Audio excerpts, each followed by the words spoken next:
insya-Allah.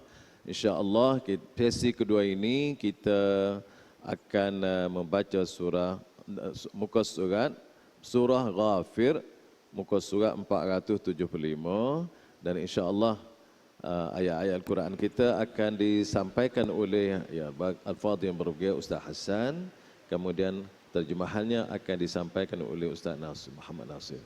Silakan Ustaz. A'udzu billahi minasy syaithanir rajim. Bismillahirrahmanirrahim. هو الذي خلقكم من تراب ثم من نطفة ثم من علقة ثم يخرجكم طفلا ثم لتبلغوا أشدكم ثم لتكونوا شيوخا ومنكم من يتوفى من قبل ولتبلغوا أجلا مسمى ولعلكم تعقلون هو الذي يحيي ويميت فإذا قضى أمرا فإنما يقول له كن فيكون ألم تر إلى الذين يجادلون في آيات الله أنى يصرفون الذين كذبوا بالكتاب وبما أرسلنا به رسلنا فسوف يعلمون إذ الأغلال في أعناقهم والسلاسل يسحبون في الحميم ثم في النار يسجرون ثم قيل لهم أين ما كنتم تشركون من دون الله قالوا ضلوا عنا بل لم نكن ندعو من قبل شيئا كذلك يضل الله الكافرين ذلكم بما كنتم تفرحون في الأرض بغير الحق وبما كنتم تمرحون ادخلوا أبواب جهنم خالدين فيها فبئس مثوى المتكبرين فاصبر إن وعد الله حق فإما نرينك بعض الذي نعدهم أو نتوفينك فإلينا يرجعون. Dialah yang menciptakanmu daripada tanah, kemudian daripada setitis mani, lalu daripada segumpal darah, kemudian kamu dilahirkan sebagai seorang anak, kemudian dibiarkan kamu sehingga dewasa, lalu menjadi tua. Tetapi di antara kamu ada yang dimatikan sebelum itu. Kami berbuat demikian agar kamu sampai ke suatu waktu yang ditentukan dan kamu memahami. Dialah yang menghidupkan dan mematikan. Maka apabila dia hendak menetapkan sesuatu urusan, dia hanya berkata jadilah, maka jadilah sesuatu itu. Apakah kamu tidak memperhatikan orang-orang yang selalu membantah ayat-ayat Allah? Bagaimana mereka dipalingkan? Yaitu orang-orang yang mendustakan kitab Al-Quran dan wahyu yang dibawa oleh Rasul-Rasul kami yang telah kami utus. Kelak mereka akan mengetahui ketika belenggu dan rantai dipasang di leher mereka, lalu mereka diheret ke dalam air yang sangat panas, kemudian mereka dibakar di dalam api. Kemudian dikatakan kepada mereka, Manakah berhala-berhala yang selalu kamu persekutukan, yang kamu sembah selain daripada Allah? Mereka menjawab, mereka telah hilang lenyap daripada kami. Bahkan kami dahulu tidak pernah menyembah sesuatu. Demikianlah Allah membiarkan sesat orang-orang kafir. Yang demikian itu disebabkan kamu bersukaria di bumi tanpa mengindahkan kebenaran, dan kerana kamu selalu bersukaria di dalam kemaksiatan. Dikatakan kepada mereka, masuklah kamu ke pintu-pintu neraka Jahannam, dan kamu kekal di dalamnya. Maka itulah seburuk-buruk tempat bagi orang-orang yang sombong. Maka bersabarlah engkau wahai Muhammad, sesungguhnya janji Allah itu benar, meskipun kami perlihatkan kepadamu sebahagian siksaan yang kami ancamkan kepada mereka.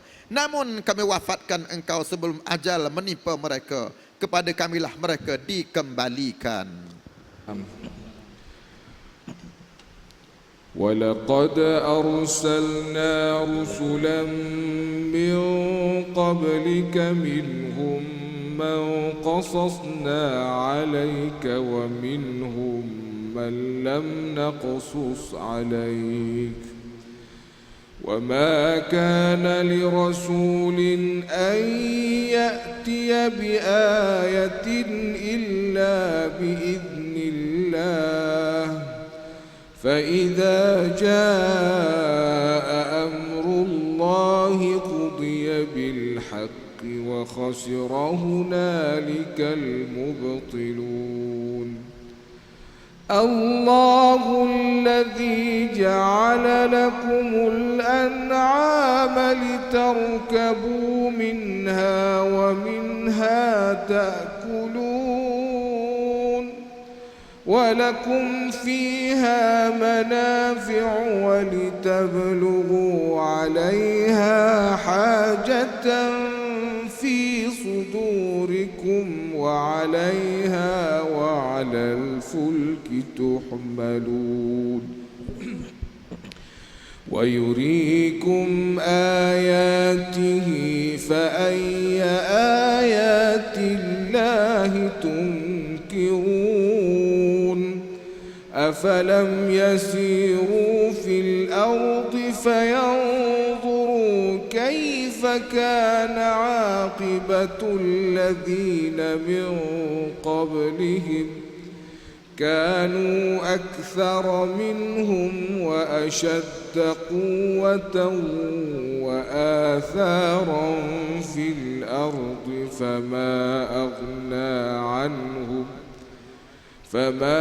أغنى عنهم ما كانوا يكسبون فلما جاءتهم رسلهم بالبينات فرحوا بما عندهم من العلم وحاق بهم ما كانوا به يستهزئون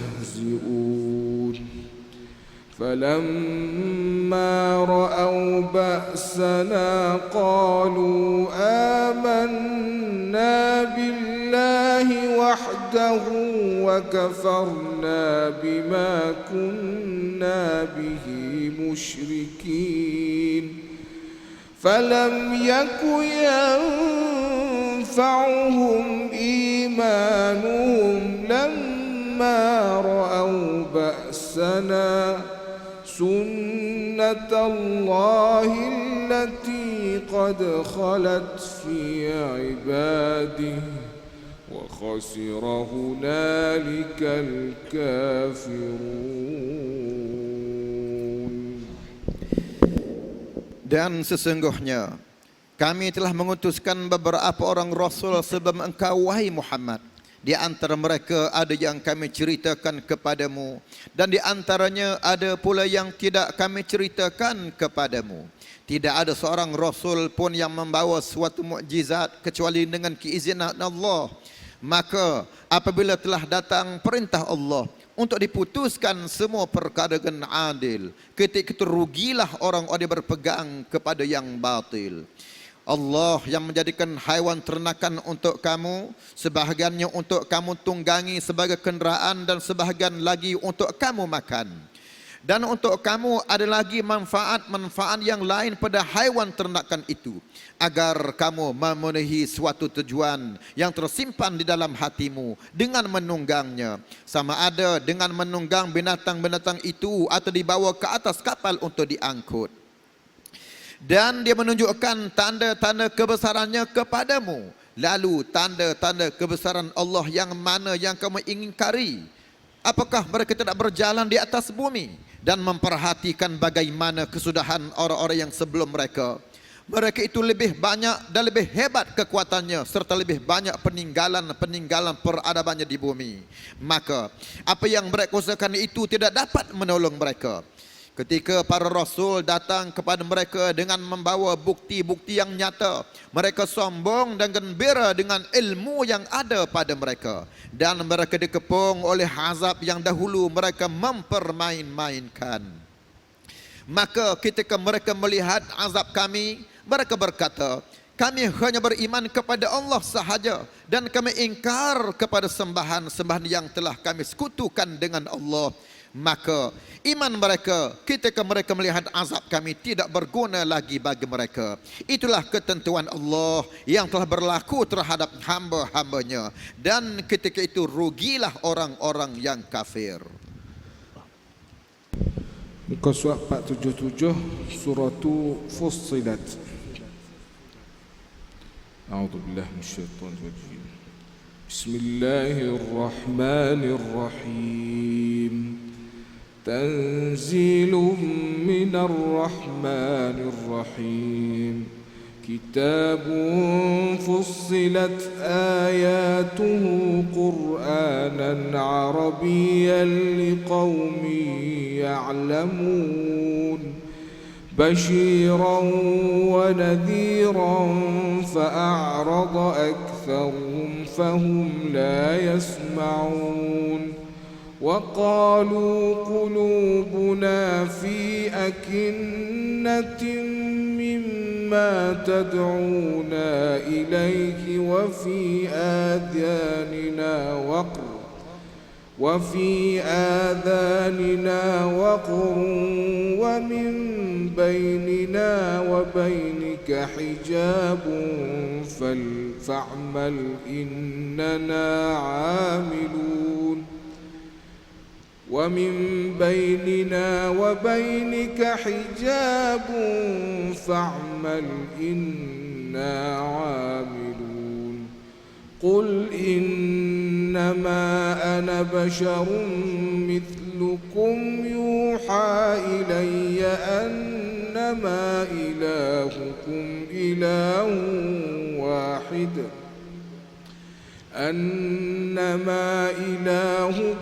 إله واحد فاستقيموا إليه واستغفروه وويل للمشركين الذين لا يؤتون الزكاة وهم بالآخرة هم كافرون إن الذين آمنوا وعملوا الصالحات لهم أجر غير ممنون قل أئنكم لتكفرون بالذي خلق الأرض في يومين وتجعلون له أندادا ذلك رب العالمين وجعل فيها رواسي من فوقها وبارك فيها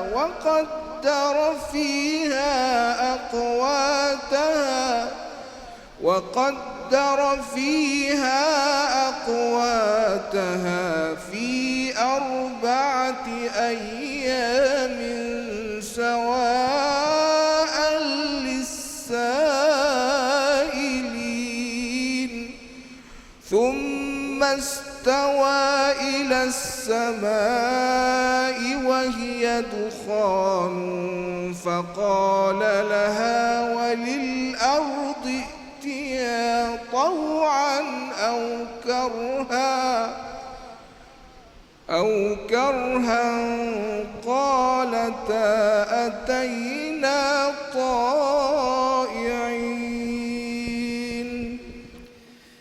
Dengan nama Allah yang Maha Pemarah lagi Maha Mengasihani. Hamim. Al-Quran ini diturunkan daripada Tuhan yang Maha Pemarah lagi Maha Mengasihani. Kitab yang ayat-ayatnya dijelaskan bacaan di dalam bahasa Arab untuk kaum yang mengetahui, yang membawa berita gembira dan peringatan, tetapi kebanyakan mereka berpaling serta tidak mendengarnya.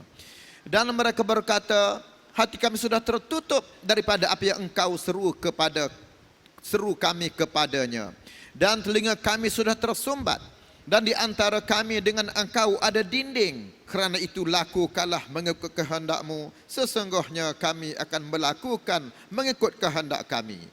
Katakanlah wahai Muhammad, aku ini hanyalah seorang manusia seperti kamu, yang diwahyukan kepadaku bahawa Tuhan kamu adalah Tuhan yang Maha Esa. Kerana itu tetaplah kamu beribadah kepadanya dan mohonlah keampunan kepadanya, dan celakalah bagi orang-orang yang menyekutukannya, yaitu orang-orang yang tidak menunaikan zakat dan mereka ingkar terhadap kehidupan akhirat. Sesungguhnya orang-orang yang beriman dan mengerjakan kebajikan, mereka mendapat pahala yang tidak ada putus-putusnya. Katakanlah, patutkah kamu ingkar kepada Tuhan yang menciptakan bumi dalam 2 masa, dan kamu adakan pula sekutu-sekutu baginya? Itulah Tuhan seluruh alam. Dan dia menciptakan gunung guanang yang kukuh di atasnya, dan kemudian dia memberkati, dan dia menentukan makanan-makanan bagi penghuni dalam 4 masa, memadai untuk memenuhi keperluan mereka yang memerlukannya. Kemudian dia menuju ke langit yang masih berbentuk asap, lalu dia berfirman kepadanya dan kepada bumi, datanglah kamu berdua menurut perintahku dengan patuh atau terpaksa. Kedua-duanya menjawab, kami datang dengan patuh. Pada Rasulullah. Ya. Muka surat 478. فَقَضَاهُنَّ سَبْعَ سَمَاوَاتٍ فِي يَوْمَيْنِ وَأَوْحَى فِي كُلِّ سَمَاءٍ أَمْرَهَا وَزَيَّنَّا السَّمَاءَ الدُّنْيَا بِمَصَابِيحَ وَحِفْظًا ذلك تقدير العزيز العليم فإن أعرضوا فقل أنذرتكم صاعقة مثل صاعقة عاد وثمود إذ جاءتهم الرسل من بين أيديهم ومن خلفهم ألا تعبدوا إلا الله قالوا لو شاء ربنا لأنزل ملائكة فإنا بما أرسلتم به كافرون فأما عاد فاستكبروا في الأرض بغير الحق وقالوا من أشد منا قوة أولم يروا أن الله الذي خلقهم هو أشد منهم قوة وكانوا بآياتنا يجحدون فأرسلنا عليهم ريحا صرصرا في أيام نحسات لنذيقهم عذاب الخزي في الحياة الدنيا ولعذاب الآخرة أخزى وهم لا ينصرون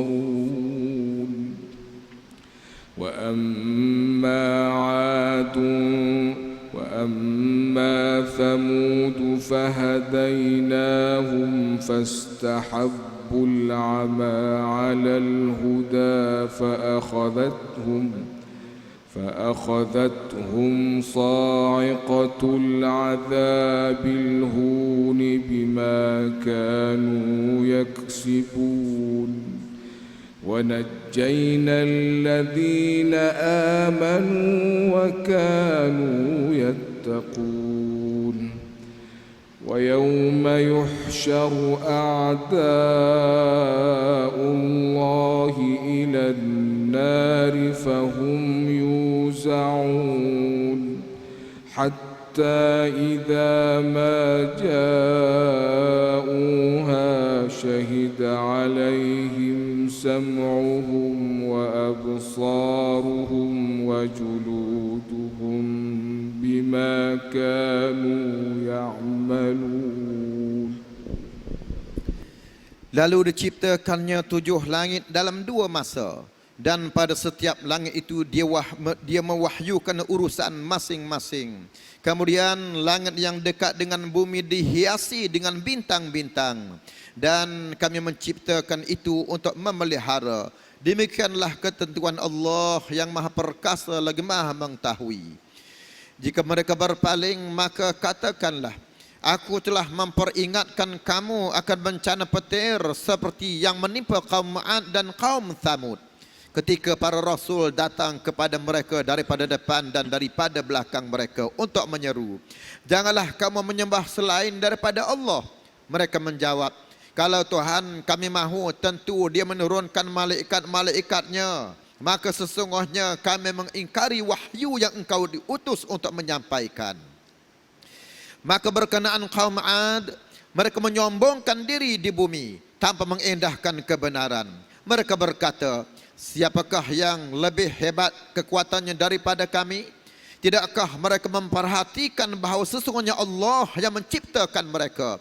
Dia lebih hebat kekuatannya daripada mereka, dan mereka telah mengingkari tanda-tanda kebesaran kami. Maka kami meniupkan angin ribut kepada mereka, dan dalam beberapa hari berlakulah nahas. Sesungguhnya kami ingin mereka merasakan azab yang menghinakan dalam kehidupan di dunia, sedangkan azab akhirat pasti lebih menghinakan, dan mereka tidak diberi pertolongan.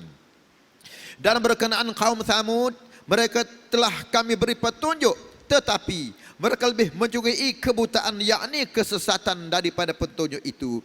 Maka mereka disambar petir sebagai azab yang menghinakan disebabkan apa yang telah mereka lakukan.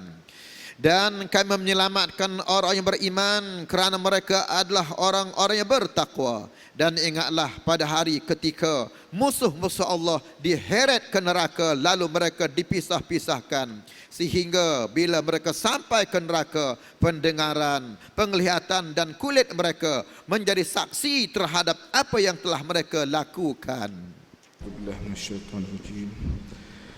وقالوا لجلودهم لم شهدتم علينا قالوا أنطقنا الله الذي أنطق كل شيء وهو خلقكم أول مرة وإليه ترجعون وما كنتم تستترون أن يشهد عليكم سمعكم ولا أبصاركم ولا جنودكم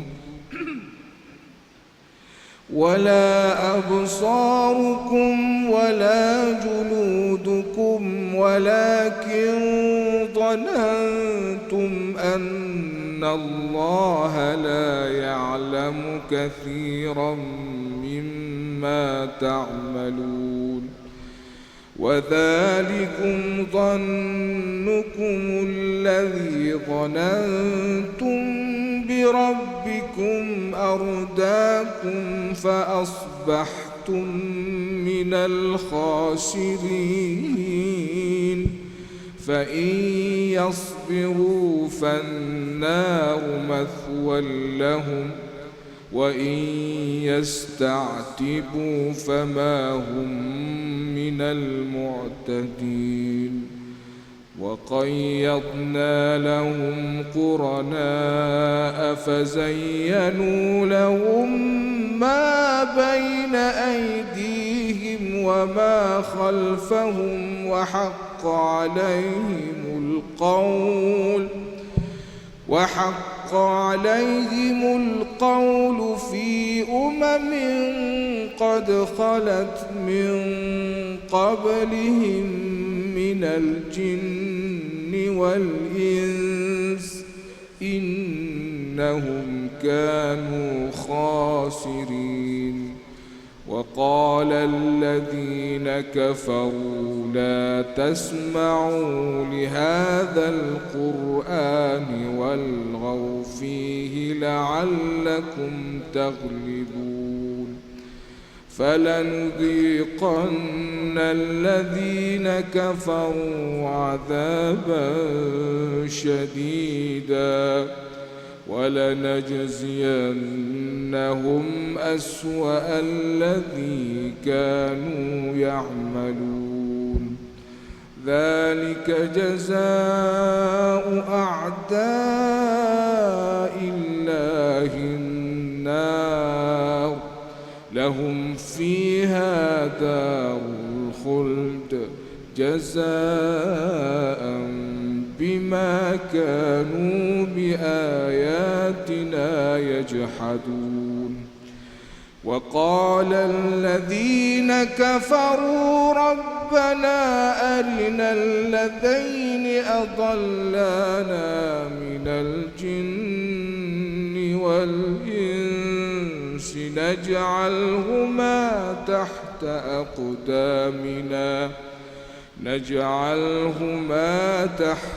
أقدامنا ليكونا من الأسفلين. Dan mereka berkata kepada kulit mereka, mengapa kamu menjadi saksi terhadap kami? Kulit mereka menjawab, yang membuatkan kami dapat berkata-kata adalah Allah, yang juga menjadikan segala sesuatu dapat berkata-kata, dan dialah yang menciptakan kamu dan hanya kepadanya kamu dikembalikan. Dan kamu tidak dapat bersembunyi daripada kesaksian pendengaran, penglihatan dan kulitmu terhadapmu. Adakah kamu fikir Allah tidak mengetahui banyak tentang apa yang kamu lakukan? Dan itulah anggapanmu yang telah kamu sangkakan terhadap Tuhanmu. Anggapan itu telah membinasakan kamu, sehingga jadilah kamu di kalangan orang yang rugi. Meskipun mereka bersabar atas azab neraka, maka nerakalah tempat tinggal mereka. Dan jika mereka minta belas kasihan, maka mereka itu tidak termasuk orang yang pantas dikasihani. Dan kami menetapkan bagi mereka teman-teman, yakni syaitan, yang memuji-muji apa sahaja yang ada di hadapan dan di belakang mereka. Dan tetaplah ke atas mereka azab bersama umat-umat yang terdahulu sebelum mereka daripada golongan dan manusia. Sesungguhnya mereka adalah orang yang rugi. Dan orang yang kafir berkata, janganlah kamu mendengar bacaan Al-Quran ini dan buatlah pertelingkahan terhadapnya agar kamu dapat mengalahkan mereka. Maka sesungguhnya kami akan menimpakan azab yang keras kepada orang-orang yang kafir itu, dan kami akan memberi balasan kepada mereka dengan seburuk-buruk balasan terhadap apa yang telah mereka lakukan. Demikianlah balasan terhadap musuh-musuh Allah, yaitu neraka. Mereka kekal di dalamnya sebagai balasan ke atas keingkaran mereka terhadap ayat-ayat kami. Dan orang-orang yang kafir berkata, wahai Tuhan kami, perlihatkanlah kepada kami dua golongan yang telah menyesatkan kami, yaitu golongan jin dan manusia, agar kami boleh meletakkan kedua-duanya di bawah telapak kaki kami, dan supaya menjadi yang paling bawah, yakni hina. إن الذين قالوا ربنا الله ثم استقاموا تتنزل عليهم الملائكة ألا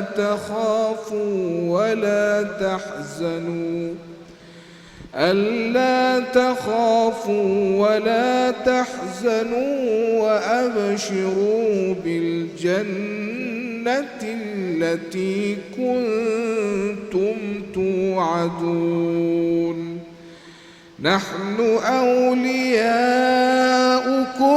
في الحياة الدنيا وفي الآخرة ولكم فيها ما تشتهي أنفسكم ولكم فيها ما تدعون نزلا من غفور رحيم ومن أحسن قولا ممن دعا إلى الله وعمل صالحا وقال إنني من المسلمين ولا تستوي الحسنة ولا السيئة ادفع بالتي هي أحسن فإذا الذي بينك وبينه عداوة كأنه ولي حميم وما يلقاها إلا الذين صبروا وما يلقاها إلا ذو حظ عظيم وإما ينزغنك من الشيطان نزغ فاستعذ بالله إنه هو السميع العليم ومن آياته الليل والنهار والشمس والقمر لا تسجدوا للشمس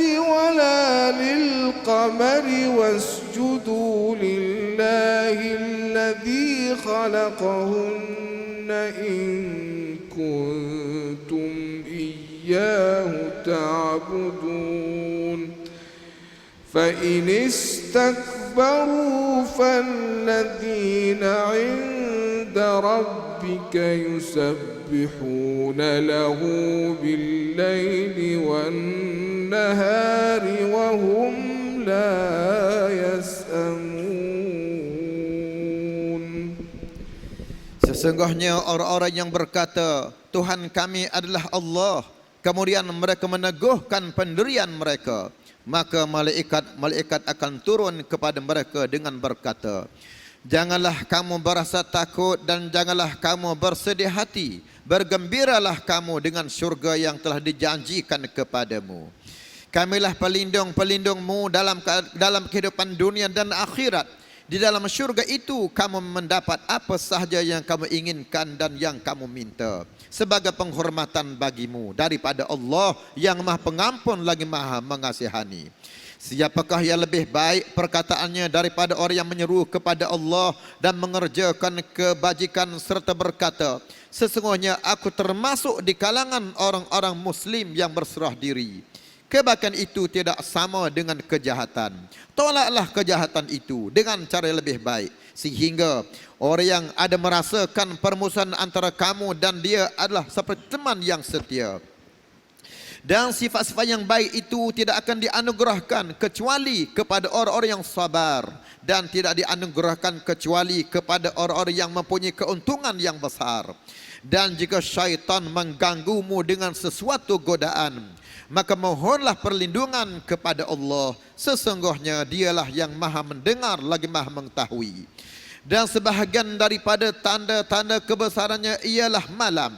siang, matahari dan bulan. Janganlah bersujud kepada matahari dan jangan pula kepada bulan, tetapi bersujudlah kepada Allah yang menciptakannya.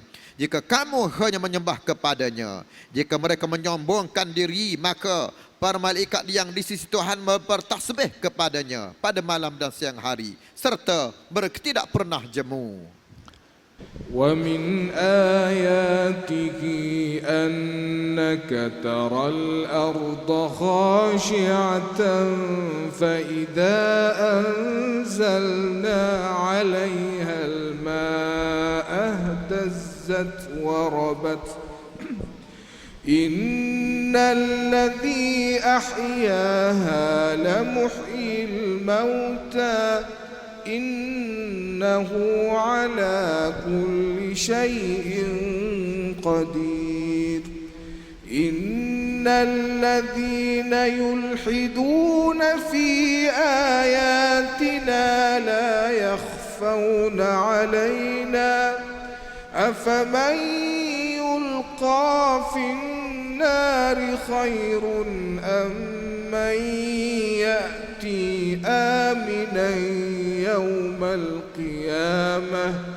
اعملوا ما شئتم إنه بما تعملون بصير إن الذين كفروا بالذكر لما جاءهم وإنه لكتاب عزيز لا يأتيه الباطل من بين يديه ولا من خلفه تنزيل من حكيم حميد ما يقال لك إلا ما قد قيل للرسل من قبلك إن ربك لذو مغفرة وذو عقاب أليم ولو جعلناه قرآنا أعجميا لقالوا لولا فصلت آياته أعجمي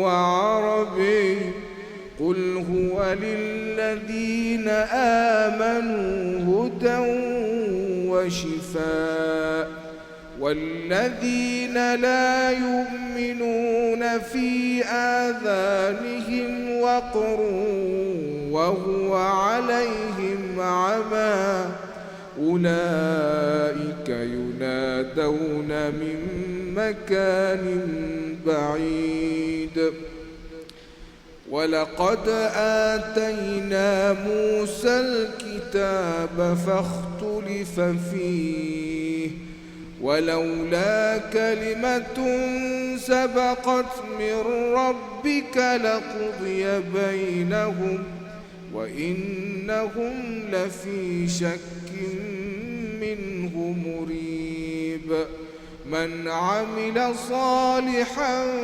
فلنفسه ومن أساء فعليها وما ربك بظلام للعبيد. Dan sebahagian daripada tanda-tanda kebesarannya, engkau melihat bumi itu kering dan tandus. Tetapi apabila kami menurunkan hujan di atasnya, nescaya ia bergerak dan subur. Sesungguhnya Allah yang menghidupkan bumi dan pasti dapat menghidupkan yang mati. Sesungguhnya Dia Maha Berkuasa. Sesungguhnya orang-orang yang mengingkari tanda-tanda kebesaran kami, mereka tidak tersembunyi daripada kami. Adakah orang-orang yang dilemparkan ke dalam neraka itu lebih baik atau mereka yang datang dengan aman sentosa pada hari kiamat? Lakukanlah apa yang kamu kehendaki. Sesungguhnya Dia Maha melihat apa yang kamu lakukan. Sesungguhnya orang-orang yang mengingkari Al-Quran, ketika Al-Quran itu disampaikan kepada mereka, mereka itu pasti akan celaka. Dan sesungguhnya Al-Quran itu adalah kitab yang mulia. yang tidak akan didatangi oleh kebatilan, baik daripada depan maupun daripada belakang, pada masa lalu dan pada masa akan datang, yang diturunkan oleh Tuhan yang maha bijaksana lagi maha terpuji. Apa yang dikatakan oleh orang yang kafir kepadamu wahai Muhammad tidak lain adalah apa yang sudah dikatakan kepada rasul-rasul sebelum daripada kamu. Sesungguhnya Tuhanmu mempunyai keampunan dan siksaan yang amat pedih. Dan sekiranya Al-Quran kami jadikan sebagai bacaan dalam bahasa selain bahasa Arab, nescaya mereka mengatakan, mengapa tidak dijelaskan ayat-ayatnya? Apakah patut Al-Quran dalam bahasa selain bahasa Arab, sedangkan Rasul adalah orang Arab? Katakanlah, Al-Quran adalah petunjuk dan penyembuh bagi orang-orang yang beriman. Bagi orang-orang yang tidak beriman, pada telinga mereka itu ada sumbatan, dan Al-Quran itu merupakan kegelapan buat mereka. Mereka itu seperti orang-orang yang dipanggil daripada tempat yang jauh. Dan sesungguhnya kami telah memberikan kepada Nabi Musa alaihissalam kitab Taurat, lalu diperdebatkan. Sekiranya tidak ada keputusan yang terdahulu daripada Tuhanmu, orang-orang kafir itu pasti sudah dibinasakan. Dan sesungguhnya mereka benar-benar dalam keraguan yang mendalam terhadapnya. Barang siapa mengerjakan kebajikan, maka pahalanya untuk dirinya sendiri. Dan barang siapa berbuat kejahatan, maka dosanya menjadi tanggungan dirinya sendiri. Dan Tuhanmu sama sekali tidak menzalimi hamba-hambanya. Juzuk 25. Auzubillahi minasyaitonir rajim. Ilaihi yuraddu ilmus sa'ah wa ma takhruju min thamaratin min akmamiha wa ma tahmilu min untha wa la tada'u illa bi'ilmihi ويوم يناديهم أين شركائي قالوا آذناك ما منا من شهيد وضل عنهم ما كانوا يدعون من قبل وظنوا ما لهم من محيص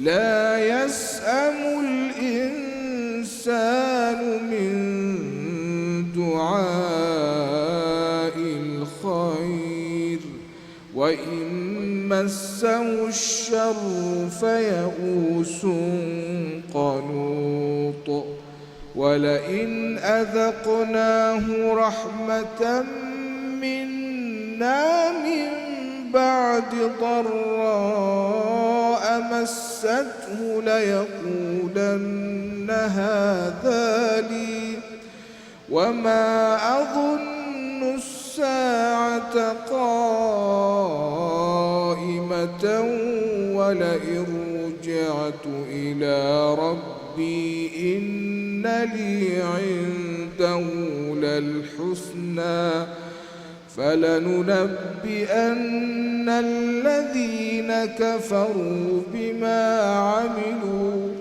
ولنذيقنهم من عذاب غليظ وإذا أنعمنا على الإنسان أعرض ونأى بجانبه وإذا مسه الشر فذو دعاء عريض قل أرأيتم إن كان من عند الله ثم كفرتم به من أضل ممن هو في شقاق بعيد سنريهم آياتنا في الآفاق وفي أنفسهم حتى يتبين لهم أنه الحق أولم يكف بربك أنه على كل شيء شهيد ألا إنهم في مرية من لقاء ربهم ألا إنه بكل شيء محيط. Kepadanya lah ilmu berkenaan hari kiamat itu. Tidak ada buah-buahan yang keluar daripada kelopaknya, dan tiada seorang pun perempuan yang mengandung dan yang melahirkan, melainkan semuanya dalam pengetahuannya. Pada hari ketika dia, yakni Allah, menyeru mereka, di manakah sekutu-sekutuku itu? Mereka menjawab, kami menyatakan kepada engkau bahawa tidak ada seorang pun di antara kami yang dapat memberi kesaksian bahawa engkau mempunyai sekutu. Dan lenyaplah daripada mereka apa yang dahulu mereka sembahkan. Dan mereka mengetahui bahawa tiada jalan keluar daripada azab Allah buat mereka. Manusia tidak jemu memohon kebaikan, dan jika ditimpa malapetaka, mereka berputus asa dan hilang harapan. Dan jika kami memberikan kepadanya suatu rahmat daripada kami setelah ditimpa kesusahan, pastilah dia berkata, ini adalah hak aku, dan aku tidak yakin bahawa hari kiamat itu akan terjadi. Dan jika aku kembali kepada Tuhanku, sesungguhnya aku akan memperoleh kebaikan di sisinya. Maka sesungguhnya akan kami beritahu kepada orang-orang kafir tentang apa yang telah mereka kerjakan, dan akan kami timpakan kepada mereka azab yang berat.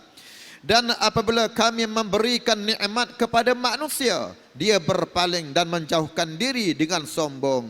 Tetapi apabila timpa malapetaka, maka dia banyak berdoa. Katakanlah, apa pendapatmu jika Al-Quran itu datang daripada sisi Allah Subhanahu wa ta'ala, kemudian kamu mengingkarinya? Siapakah yang lebih sesat daripada orang yang selalu tersimpan dengan jauh daripada kebenaran? Kami akan memperlihatkan kepada mereka tanda-tanda kebesaran kami di segenap penjuru dan pada diri mereka sendiri, sehingga jelaslah bagi mereka bahawa Al-Quran itu adalah benar. Tidak cukupkah bagi kamu bahawa Tuhanmu menjadi saksi ke atas segala sesuatu? Ingatlah, sesungguhnya mereka dalam keraguan tentang pertemuan dengan Tuhan mereka. Ingatlah, sesungguhnya Dia Maha meliputi segala sesuatu. InsyaAllah hamba baca surah Syura dengan qiraat Al-Imam Abi Ja'far Al-Madani. A'udzu billahi minasyaitonir rajim. Bismillahirrahmanirrahim. Hamim. Ain Sin Qaf. كذلك يوحي إليك وإلى الذين من قبلك الله العزيز الحكيم له ما في السماوات وما في الأرض وهو العلي العظيم تكاد السماوات يتفطرن من فوقهن والملائكة يسبحون بحمد ربهم ويستغفرون لمن في الأرض ألا إن الله هو الغفور الرحيم والذين اتخذوا من دونه أولياء الله حفيظ عليهم وما أنت عليهم بوكيل وكذلك أوحينا إليك قرآنا عربيا لتنذر أم القرى ومن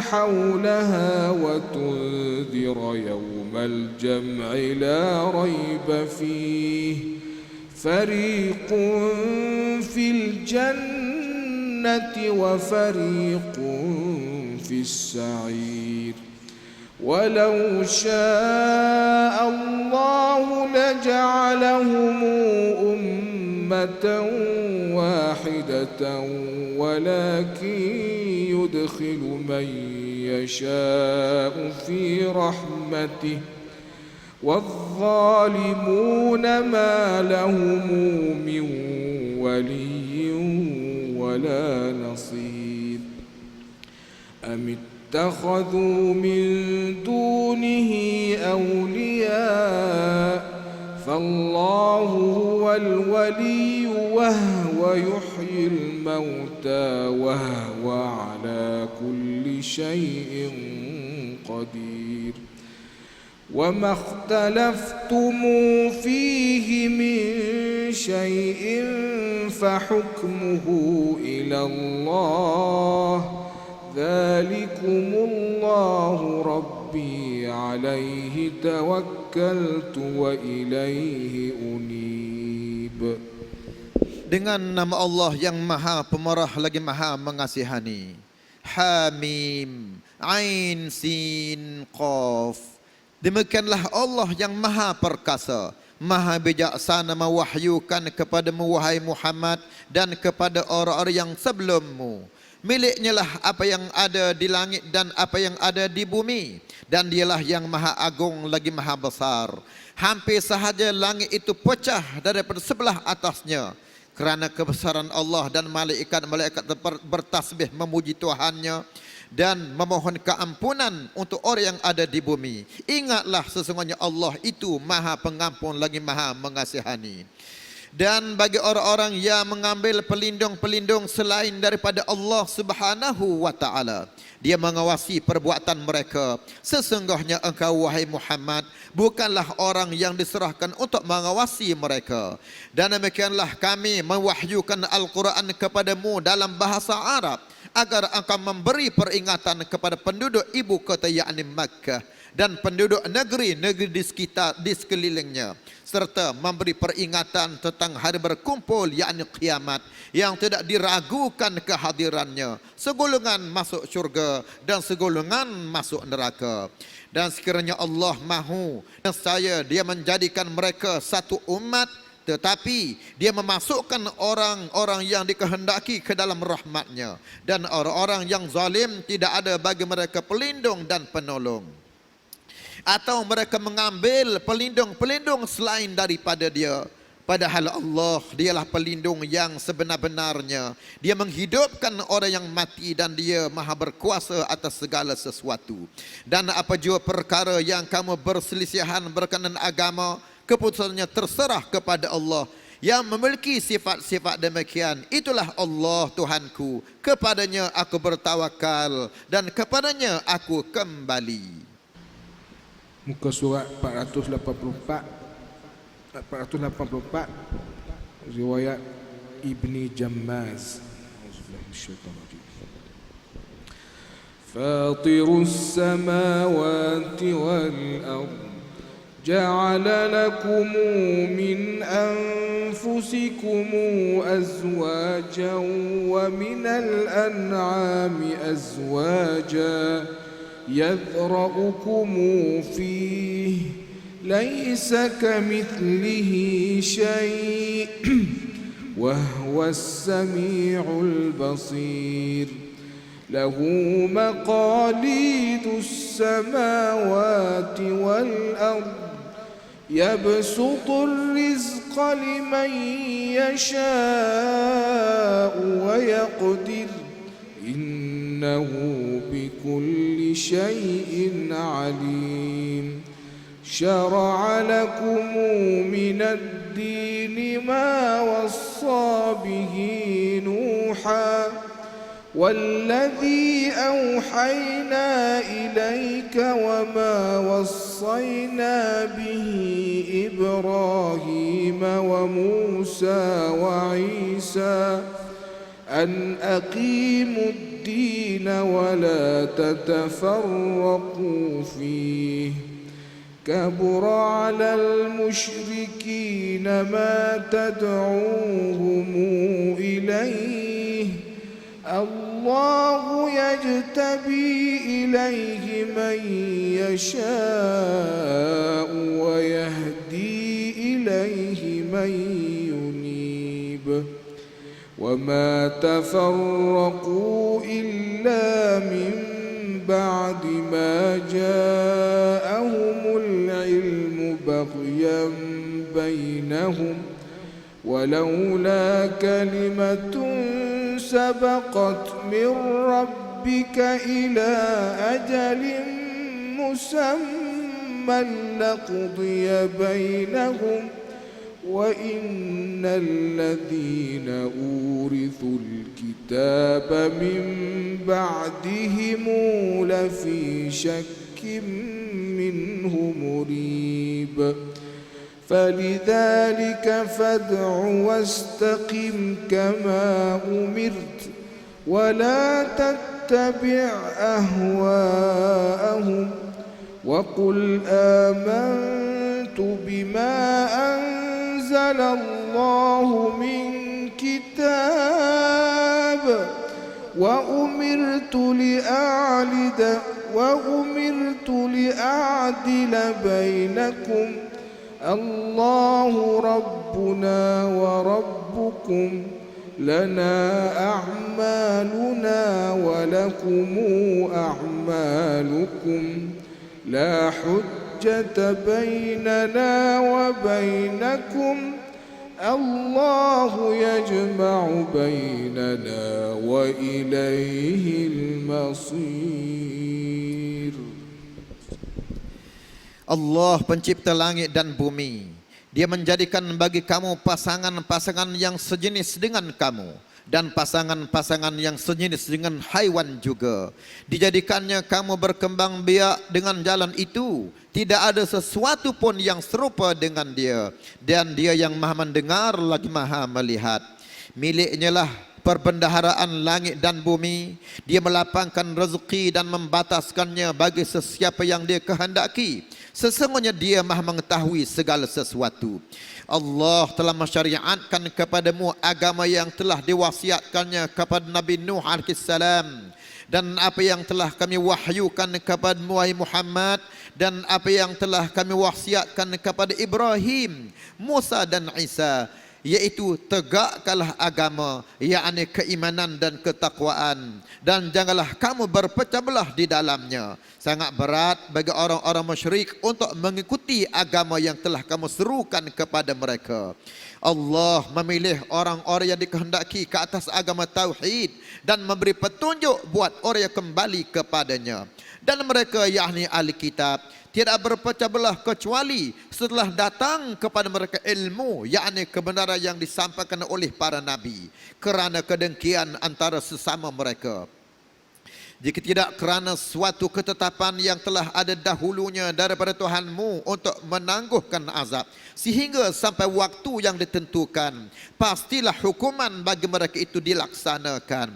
Dan sesungguhnya orang-orang yang mewarisi kitab, yakni Taurat dan Injil setelah mereka pada zaman Muhammad benar-benar berada dalam keraguan yang mendalam tentang kitab Al-Quran itu. Kerana itu serulah mereka beriman dan tetaplah beriman dan berdakwah sebagaimana diperintahkan kepadamu wahai Muhammad. Dan janganlah mengikut keinginan mereka dan katakanlah, aku beriman kepada kitab yang diturunkan Allah dan aku diperintahkan agar berlaku adil di antara kamu.